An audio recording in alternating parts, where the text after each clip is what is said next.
नमस्ते। हम सभी पिंपल्स ज़रूर फेस करते हैं कभी ना कभी। तो पिंपल्स होते क्यों हैं? पिंपल्स होने के बहुत सारे रीज़न्स हैं, जिसमें सबसे पहला है हार्मोनल इम्बैलेंस। जब हमारे बॉडी में हार्मोनल इम्बैलेंस होता है तो पिंपल्स होते हैं। इसके अलावा जब हम पानी कम पीते हैं और हम डिहाइड्रेट हो जाते हैं तो भी पिंपल्स होता है।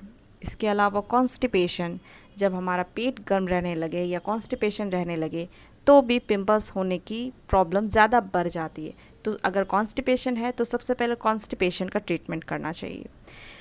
हमारे चेहरे में अलग अलग जगह में जब पिंपल्स होते हैं तो उसका इंडिकेशन होता है। जैसे अगर हमें चिक्स पे हो तो उसका मतलब है कि हमारा पिलो केस गंदा है, और अगर चिन पे हो तो इसका मतलब है कि हार्मोनल इम्बैलेंस है। उसी प्रकार से अगर ईयर्स पे हो तो इसका मतलब हमें एक्सेसिव स्ट्रेस है, और अगर हमें फोरहेड या नोज़ पे हो तो इसका मतलब पुअर डाइट या कॉन्स्टिपेशन। तो चलिए अब बात करते हैं कि पिंपल्स अगर हो जाए तो फिर कैसे इसे ठीक करें। उसके पहले सब्सक्राइब टू जुगाड़ ऑफ चिकू, ताकि आपको हमेशा अच्छे वीडियोस मिलते जाए। इसके पहले हमें सबसे पहले चाहिए एलोवेरा जेल। एलोवेरा अपनी सूदिंग प्रॉपर्टीज़ के लिए जाना जाता है। आपको एलोवेरा जेल में एक चुटकी हल्दी मिलानी है।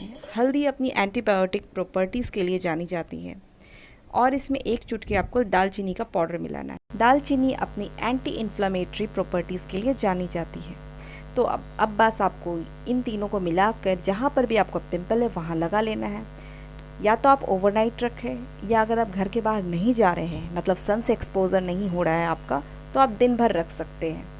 और फिर आप देखेंगे कि आपको एक ही यूज़ में आपके पिंपल्स का साइज़ ऑलमोस्ट रिड्यूस ही हो गया होगा। अगर छोटे पिंपल्स है तो वो तो एक ही यूज़ में चले जाएंगे, और अगर थोड़े बड़े पस वाले पिंपल्स है तो आपके 3 दिन में कम्प्लीटली चले जाएंगे विदाउट लिविंग अ स्पॉट। तो ये था जुगाड़ू चिकू का पिंपल का जुगाड़।